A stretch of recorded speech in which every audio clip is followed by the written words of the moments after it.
Hello, everybody. Welcome, if you're new to this channel. Oh, wait, need to be able to see that message properly. Right. That up there says the universe is my partner. Okay. So, let me get comfortable. Yeah, I don't want these shoes on. Hang on. Put on some socks. I am from Montserrat. Okay. I am looking for my other sock. Hang on. Okay, I see. Okay. So my name is Chanel Green. SHANEL GREENE. I am from Montserrat in the West Indies, like I said. I had two uncles who were Rastafarians, and I myself started to gravitate towards the way of life in about 1997. Yeah, that's when I started to cut my hair, and yeah, I used to have relaxed hair, so it started with me cutting my hair, all my lovely relaxed hair. My mother was not very happy, but I wanted to see what my natural hair looked like. I wanted to see what my natural self looked like, and it's my head. And I was like 17, so I thought, yeah, or 18, so it could have been 1998. Yeah, so it's like, I'm gonna do what I want. I'm finally free to be me.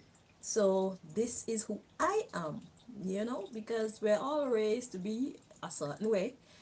And when we become adults, when we become more in charge of our well-being, most of us, we tend to gravitate towards different things. We can now live from our soul rather than living a role. Now, having lived this Rastafarian journey, I realized that I was still kind of living a role rather than living from my soul. Why? Because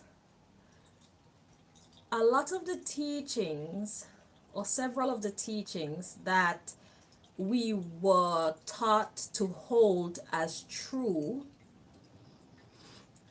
as a member of the Rastafarian family, turned out to be either inaccurate or not in our best interest. Okay. Now, excuse me while I get comfortable. I don't know where God is going to carry this reading, but I did pray before for the Most High to come in and talk to you guys. So right now, I'm just freestyling whatever the Lord puts in my spirit. That's what we're gonna let come out until God decides it's ready to use the cards to speak to you guys. The reason why I use the cards is so that you can see what the energy is saying as well.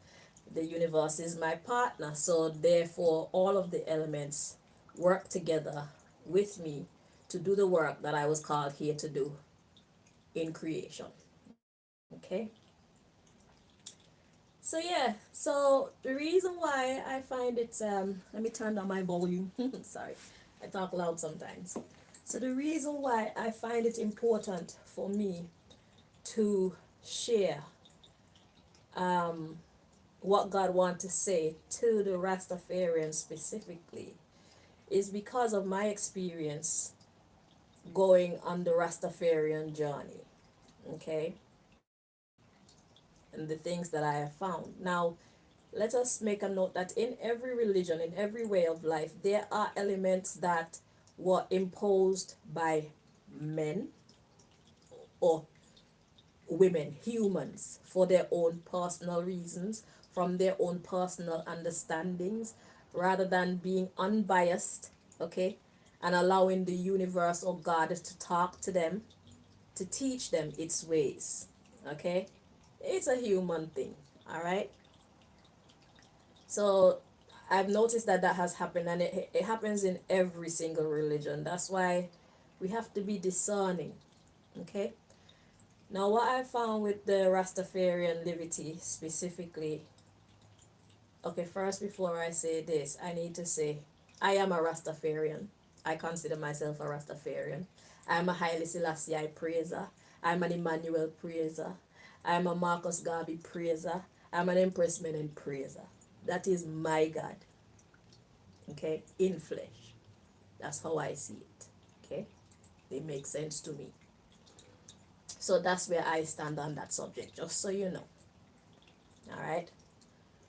Now, I was about to say that, yeah, the reason why I'm looking out for you guys is because I know what it could be like when we learn the rules, quote unquote, of Rastafari, and then within us we feel and see and experience something different.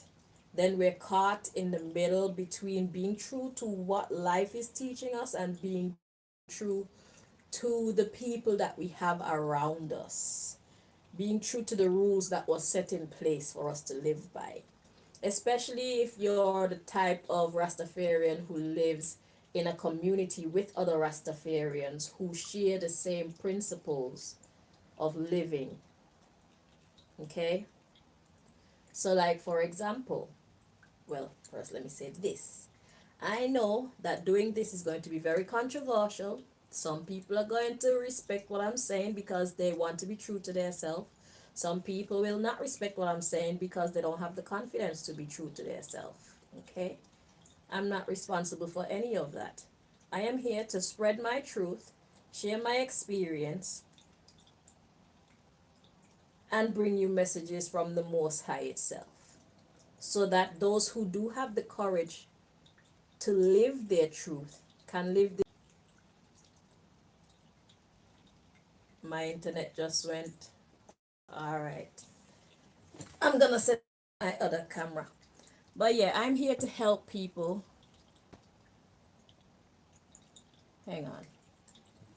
This might take a while, but I'm gonna get my apparatus and set up my other camera just in case Babylon try to shut my thing down, because I know how they like to play the game. So I'm gonna record on two as soon as I can find the other one. Okay, so I found the phone.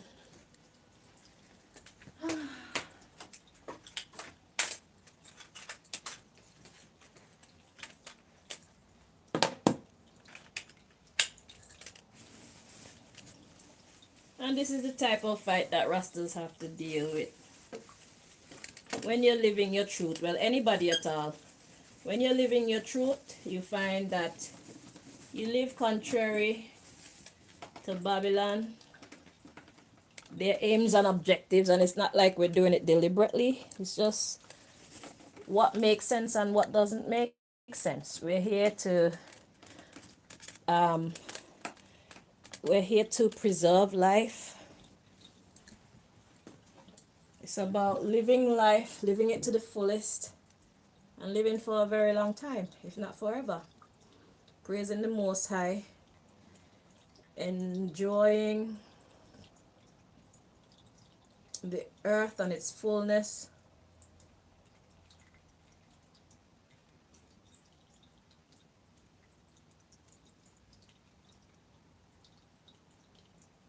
So, yeah, in case they decide to mess up my reading, I have backup.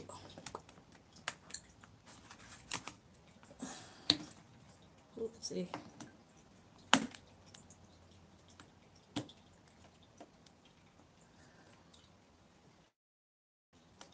Okay, it's gonna be from a slightly different angle, but It's alright. So, we're talking about Rastafarianism. And I'm trying to help the Rastas to break the chains because I believe that Rastafarianism is the way. Now, that doesn't mean that any other religion isn't the way. It simply means that that is what is true for me. And it will be terrible to be trying to live your truth and you feel like a prisoner.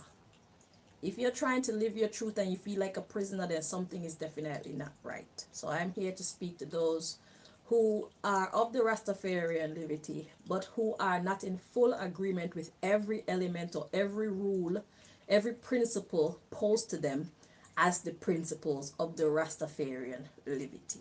Okay, because I have, like I said, started since 1997 or 1998. I started to make that trod on my Rastafarian journey. So I've learned a lot. I've lived the lifestyle. Okay, I come from Montserrat, West Indies. Okay, and I learned about Rastafarianism from the Rastas that were there. But it's not everything that they told me that life has now come to show me should be. Some of the things that they taught me were unrealistic for myself or were working against my best interest when it comes to my health, okay, my peace of mind, my creativity, and my effectivity on the world, meaning my ability to influence through my representation of the God that I believe in, of the way of life that I believe in. Okay? Okay. Because God created good, God created evil, God created duality, fun and seriousness. So if your liberty only teach you to be serious and there's no fun elements, then I feel like you only have half of the equation correct, okay? Because as you can see, people are attracted to beauty, people are attracted to fun, people are attracted to happiness, people are attracted to freedom. These are the things that grab people's attention, and that's the reason why certain sectors of society have a bigger influence on the people than other sectors of society that take life so seriously and live to all these rules that simply drain the fun out of life. Now, given that I see that happening, it tells me that these ways of life, I don't want to call them religions, but these ways of life have been infiltrated by the enemy. Why? Because they're too effective. So, like Christianity, Rastafarianism, for example, that's the reason why they try to keep us down, they keep us bored, they keep us unhealthy, they keep us unproductive with the teachings that they share, especially when it comes to sex, when it comes to the way that one dresses to present themselves to the world, when it comes to dance and things like that. They teach us that certain things are worldly. Now, when it comes to dance, I used to be a natural dancer, and then when I sight up Rastafari as the way of life, they taught me that certain behaviors is inappropriate, and I stopped dancing. And you know what happened to me? I started getting sick, and you know what I had to do to get better? Dance. That's what I did naturally instead of taking medicines and running to the hospital, and I had to start dancing. Okay, it helps to purify the body, clean the lymphatic system. It helps to strengthen the body. So dancing is not an abomination unto God. That word, abomination. That is the secret word. That is the power word that has led me to even want to do this in the first place. What is actually abominations unto God and what are not? The lines have been blurred when it comes to what are abominations and what are not. Let's talk about another supposed abomination: oral sex.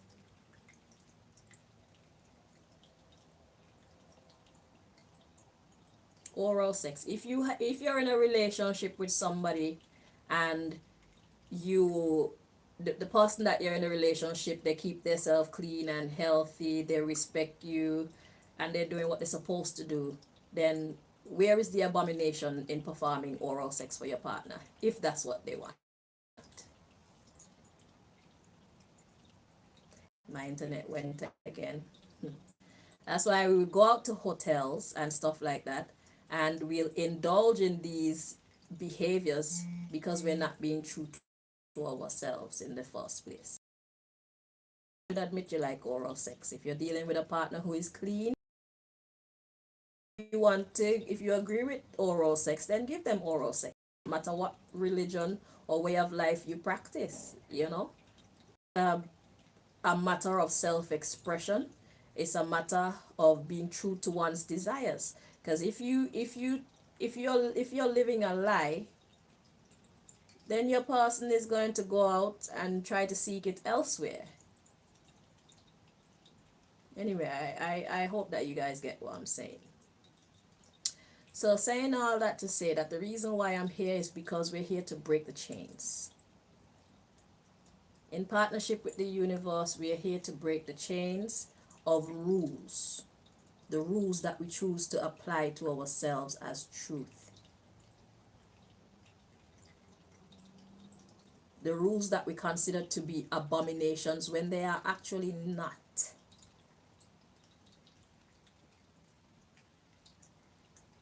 Wearing high heels, or better yet, let me mention shorts. According to the Rastafarian levity, how it was taught to me, it's an abomination for a woman to show her flesh. But the music industry pulls all of our children's attention away by exposing the flesh. We Rastafarians, we eat healthy, we exercise, we take care of our bodies. So God makes our bodies beautiful. So why should we hide our bodies from the world? I think that Rastafarians are supposed to show the beauty that God has made them to be. Because the difference with that and the music industry is, with a Rasta woman, her mental, the way she thinks is like having the best of both worlds. It's showing that you could be sexy without being a whore. You could be sexy without defiling yourself. You could be sexy without allowing people to disrespect you. So it's like, I'm not just beauty, I am brains. I am not just beauty and brains, I am bravery. I will kick your ass if I have to. You don't have to like me, but you're going to respect my boundaries. And these are the type of influences that children need in their life in these times. But we cannot attract the young if we make ourselves look old and boring and decrepit, I heard. I don't even know what that word means. Let's see what it would mean. God said decrepit. I imagine it's a bad word. Nobody wants to look decrepit, let's see.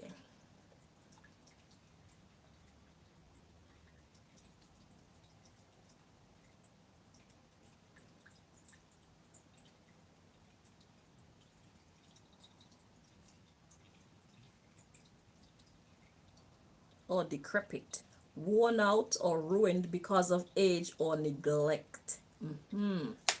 Yeah, nobody wants that. Okay, we do not neglect ourselves as Rastafarians who eat healthier than Rasta. Oh, that's another thing that I need to talk about when it comes to my Rastafarian journey. So now they train us, don't eat chicken, don't eat meat, don't eat foods that grow on vines. What else? Garlic and onion are foods that they ate in Egypt, so we must not consume those things. We mustn't listen. So they take all these things away from me, and then they didn't bother to tell me what I should eat. That's another big problem that I find as a Rastafarian, according to my experience as a Rastafarian. We know so little about health and nutrition. Now that I know, I could say that Rastafarians eat healthy, but I mean, before, nobody taught me what I should be eating. Nobody taught me the importance of protein in my diet and stuff like that. They tell me what I shouldn't eat. So what about what I should eat? So then the diet became imbalanced, you know, and then I lost a lot of weight.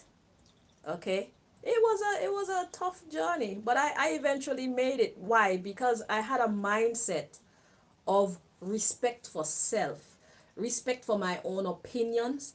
I had a mindset of standing up for my own truth. I had a mindset of, if it don't make sense to me, you can keep it. From the beginning, God gave me that kind of mindset. I wasn't the type of person to just take everything as, yes, this is the truth, and just follow it just like that. And I feel that that has a lot to do with why I was saved from these inaccurate or inadequate teachings. So I'm not trying to say that Rastafari is not the truth. I'm not trying to say that Rastafarianism is not the way to go. I'm trying to say that we have to be discerning with what we choose to believe as the official rules of Rastafarianism. So, with that said, let us see what God wants to tell you by using the cards. Okay? So, just for this camera, I want to mention that I started on YouTube and it started saying that we're reconnecting, so the signal was dropping. And that's the reason why I started this reading. So, a little bit was missed from the YouTube live. So, yeah, just to make a note of that. But I am going to see what the YouTube live look like when I upload it. So I will know if I need to upload this one or not. Okay. So yeah, like I said, for this video, I am Chanel Green. Chanel with an S, Green with an E at the end. I am a Rastafarian. I believe that Haile Selassie is God, the King. Prince Emmanuel is God, the Son. Marcus Garvey is the forerunner. And Empress Menen, of course, is the mother of all creation. Alright. That's my God. Okay. And me make the 5-point star. Right. So I identify as a bubble. Okay. When it comes to the sect of Rastafarianism that I gravitated to, it was the bubbles. For whatever reason, I don't know. I don't need to know. I just feel like, yeah, Emmanuel is my guy. Yeah. So, my darlings, what does God want to tell the Rastafarians? Let us see. What do you want to tell the Rastafarians, please, Most High?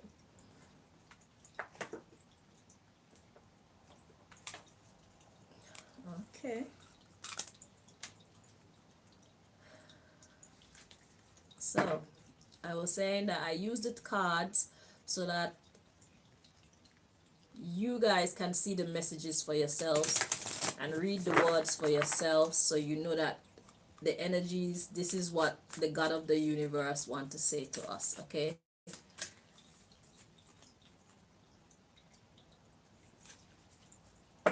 So I am here. I allow myself to be used as a vessel for the Most High, because we need that is a conduit or channel, hence why my name is Chanel.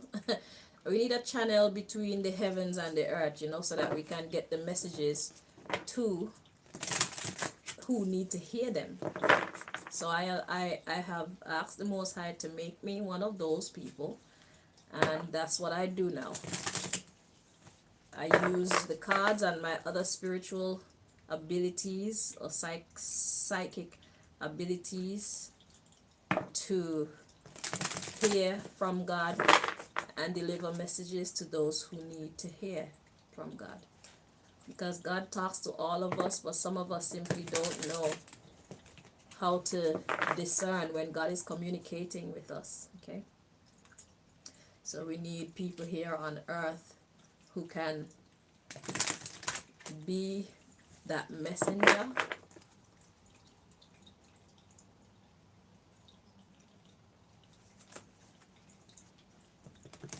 That's how God talks to us. God can actually talk to you, okay? But you have to be this. Oh, there's so much to teach you guys. Because you know what I realize? When it comes to Rastafarianism, they've taught us to look down on what they call, I don't want to say obia, because there's dark and there's light, okay? We all have the abilities to use our magical wisdom, but some of us use it for wickedness and some of us use it for righteousness. Okay, I don't know about killing animals and all that. I have not been taught that stuff. I've been taught about prayer. I've been taught to use cards. I've been taught to listen to my intuition.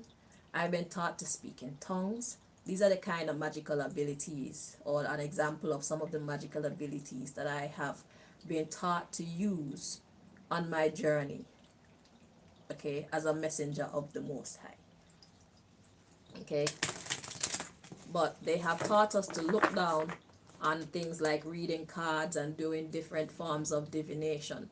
They've trained us to look at it as negativity, because it's a way for the enemy to win. You see, what we believe has the ability to either make us or break us. They've trained us to ignore our dreams because it makes us weak. So more time God is talking to us through our dreams, okay, through visions, and we choose to ignore and say it's just a dream.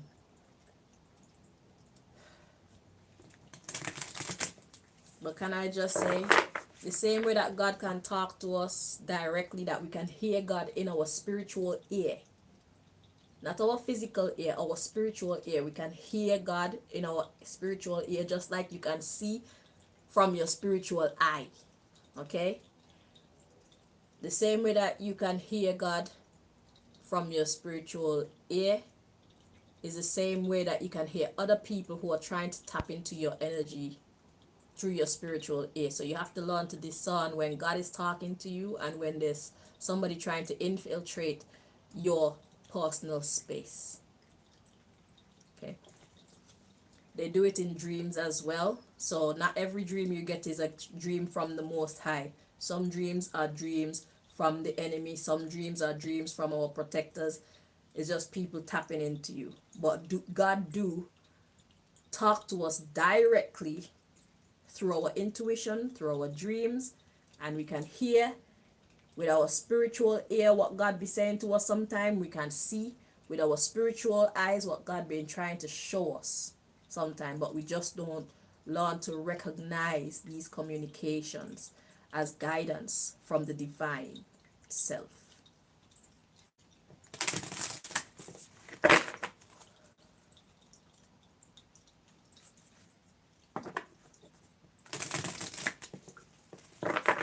Four more times here.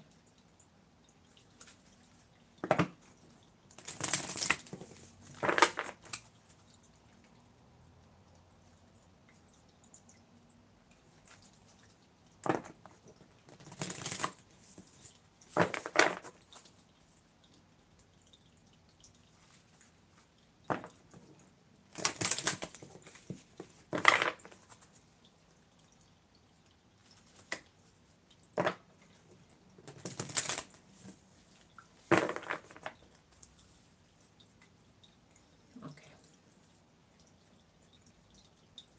So what is, okay, let's do a little exercise so I can show you how to, well, what your spiritual ear is and your spiritual eyes are, for those of us who don't know.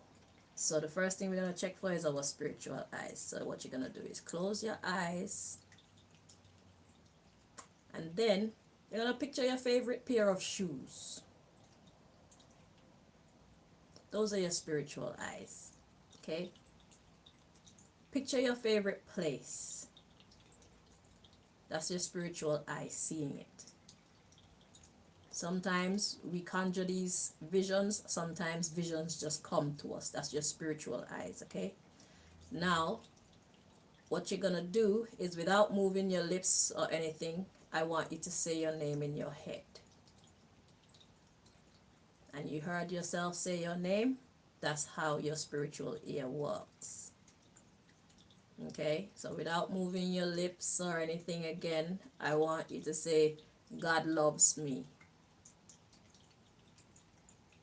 That's your spiritual ears. So you're saying it. So yeah, now you're aware of your spiritual self. Okay? We are spirits in flesh. So this is our vehicle, and our spirit is our actual driver. Our spirit is actually us. This is our physical form, but what is within, that is us. Okay? So let's get the message that God wants to give to you, Rastafarians, at this time.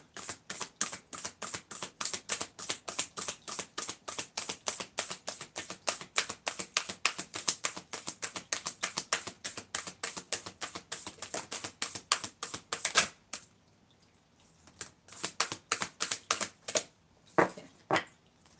So the first card, we have two cards to come out. The first card, we have the Saint of Spoken Words. It says, every word I say becomes a prayer. I am the author of my own story. I'll show you the card so you can read it for yourself. Rastafarians know about word, sound, and power. So what that say is you need to speak to yourself, speak truth, speak kindness. And if you want to build someone, you speak truth and you speak kindness to them as well. Okay? So whether or not you actually pray, get down on your knees, whether or not you say you're saying a prayer, everything that we say is a prayer. Everything that we say has power. So that's why you have to say what you mean and mean what you say. Because the universe is always listening, ready to grant wishes. So do not pray the things that you don't actually want in life. You have to try and hold a positive meditation. For real, for real. So first thing God wants to say is be careful what you say to yourself and each other. Be careful what people are saying to you, which is exactly what I started off this reading, this video saying. It's about the things that we've been taught. Some of it could be infiltration from the enemy. Some of it could just be people's misperceptions as well. So it's nothing to hold anger about. It's just now you know, seek the truth. Live your truth. Don't worry about what the people around you believe. Don't worry about what the people around you expect from you. If you know better, do better. So God has come to shake up the Rastafarian community. Like I said, some people are going to respect me, some people are going to hate my guts. But it doesn't matter to me, because the truth shall set us all free. And it's been a very long time now where we've been listening to and living according to things that's been keeping us down when we should be shining in our communities. We're supposed to be drawing people unto God through our living example. But we can't do so if we're not living how we're supposed to live. For me to dress how I'm dressing right now, some people will say, oh, why is she exposing herself like that as a Rasta? But my friend, I am 100% blessed, not 50%. The same way all these superstars are pulling our children attention away with their sexy bodies is the same way I gonna come on here and I gonna pull their attention right back with my sexy body. Now that you like what you see, now listen to the words that are coming from my mouth. They are words of truth. They are words of right. They are words of upliftment. They are words of maturity. They are not words of destruction. They are not words of deception.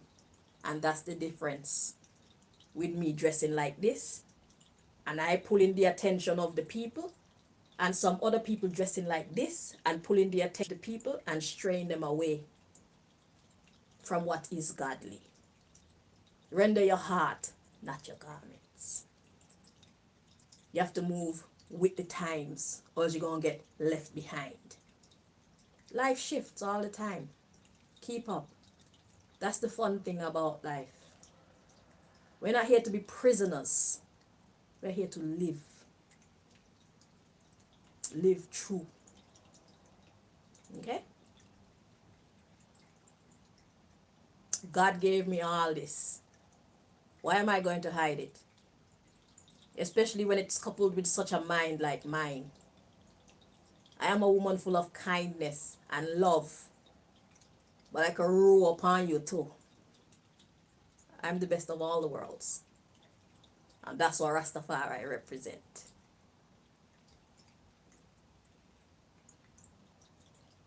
We can morph. Because I love my turban too. Especially the woman turban that look like the nun. I don't know what it's called, but I love that. So don't be surprised when you see me wearing mine. It's all me. There's a time for everything. Don't be surprised when you see me in my pum pum shots too. Within reason, of course. If they're gonna pull our children's minds away and teach them nonsense, I'm gonna pull their minds away and teach them some common sense, so at least then they have a level playing field to make a decision on. Yeah. How we package ourselves makes all the difference. When you wear your Chris Rasta suit, is how it look. Catch your eye, me like this. It's the same thing with how we carry ourselves. We're here to break the chains.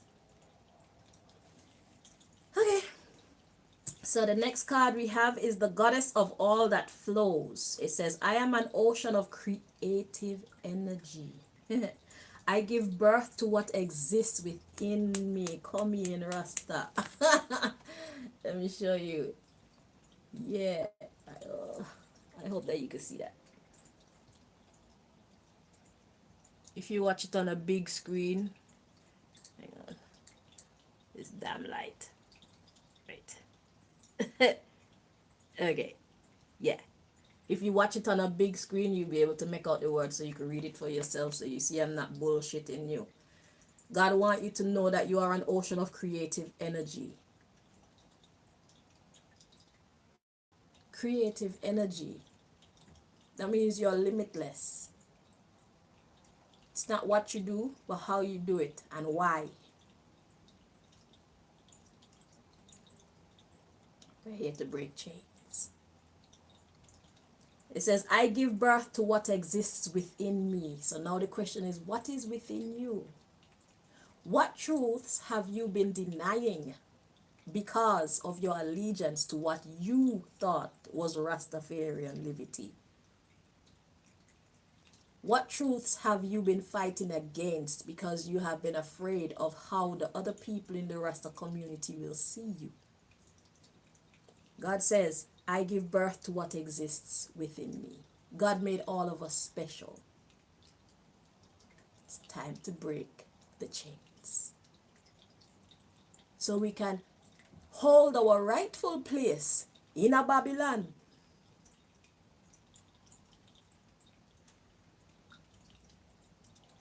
Rasta taking over and we have nothing to fear. It's not what you do, but how you do it and why. Okay? Who is your God? The people you're afraid to disappoint, or the actual God of creation that give and take life? Who is your God? Your God is the one you choose to listen to. Your God is the one you choose to satisfy. So it doesn't matter what your words say, your actions will tell the truth to the whole world. Who is your God? It's a scary thing, I know. I've been there. But you have to take on I don't give a fuck kind of attitude. I'm going to be true to myself. If that makes you upset, I didn't mean to make you upset. But I got to be true to myself. Do not be a prisoner by denying your truth. Okay. So the underlying issue, we have the presence of the divine feminine. It says, At the center of everything, there is light, and I am that light. At the center of everything, there is light, and I am that light. What does light do? Light show you the way. Show us the way, let us be sanctified. Fire blaze, man, I not cool nothing.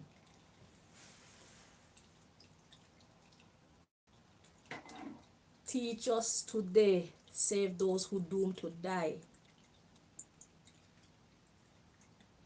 Your spirit, it dies when you feel you're living in prison.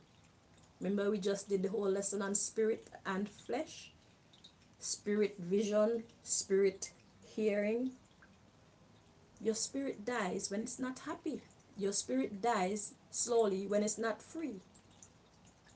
So a lot of Rastas, you're actually dying spiritually because you feel imprisoned to one thing or the other, whether it's what you eat or how you dress or who you want to talk to, different things, the creative expression that's within you that you just won't let out. Because even me, before I sight up Rastafari, I used to dress sexy. And you know what I did? I throw away all my sexy clothes, throw away all my sexy shoes. Why? Because now I'm going to live for the Lord. Because it's how they taught me. You see? I throw away all of them. But you see, that journey, it was a sacrifice and it was a test as well to see how much do you love the Lord. It was a test for me to see how much I love God. But that's how much I love God. I gave up dancing. I gave up my clothes. I gave up the meat. I gave up everything that they said I had to because I was ready. It was like, God, take me. I'm here. And it took me 2008. It took me between 6 to 8 years to start getting back my freedom to be me. So around 2006, so from 1998. But I really changed in 2000 when I had my daughter. So I was starting to seek in 1998. Then in 2000, I made that full transition where I just dash way. Okay? And I stopped eating meat in 1998 because that's one of the first rules of Rastafarianism. You have to give up meat. I was like, cool. So I did. And I was meat free for, well, until 2008, 2009, I was meat free. So at least God see that I was really dedicated. And then Babylon did something to me and I couldn't look after myself, and eating meat is one of the things that I could do, because you know when you live in a house with people who don't really believe in the lifestyle that you believe in, they don't believe in vegetarianism, so all they cook is meat, you know what I'm saying? And plus the injection that they gave me was making my body feel hollow, so now the meat actually filled me up. So that's how I started to eat meat again. It saved my life. Because even before this madness happened, I used to remember questioning myself around the same time, like, if I was in a place where there was no food except meat alone, am I gonna just die or am I going to actually eat the meat? And God manifested it all for me within a month or two. My life get turned upside down and I got the answer. My answer was, I would eat food. I would eat food and give God thanks so that I can live and feel healthy. Yeah. So I'm not talking to you from my own personal opinions. I'm talking to you from what life has taught me. Okay? And I'm not telling everybody to do this because everything is not for everybody. But for those of you who feel like you're not living your truth, we're here to help, to give you the courage to set yourself free. If you feel like being a vegetarian is your life, then do that. But do not look down on somebody else who chooses to eat meat. If you choose like eating meat is good for you, then do that. But do not look down on anybody else and try to convince nobody who choose to be a vegetarian to come and eat meat. You understand what I'm saying? Live and let live. This is what I'm saying to you. Everybody, God has created us exactly how we're supposed to be so that we can fulfill our missions here in creation as best as we can. Allow people to be themselves. That's what this is about. Allow people to live their truth and manifest their truth without condemnation.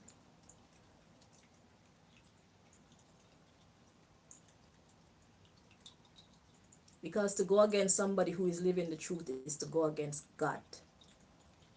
Because God is the truth. See the mathematics. So, that is our first What Does God Want to Tell You session. I hope that you guys found it helpful. Or at least interesting. You know? Yeah. So let's do what we've come here to do, and let's go out and be who we have come here to be. Let us represent the Most High in all its glory, not just some of its glory. Cause God's sexy. Look at Mama Mega. Buff. Come on. Let's be honest. Mama Mega, thick. You can't even call that fat because it's different when you're fat and you're just flabby and you're unhealthy. But Mama Mega, you could see she was not a lazy woman and she was not a skinny woman. So how Mama Mega gets so fat?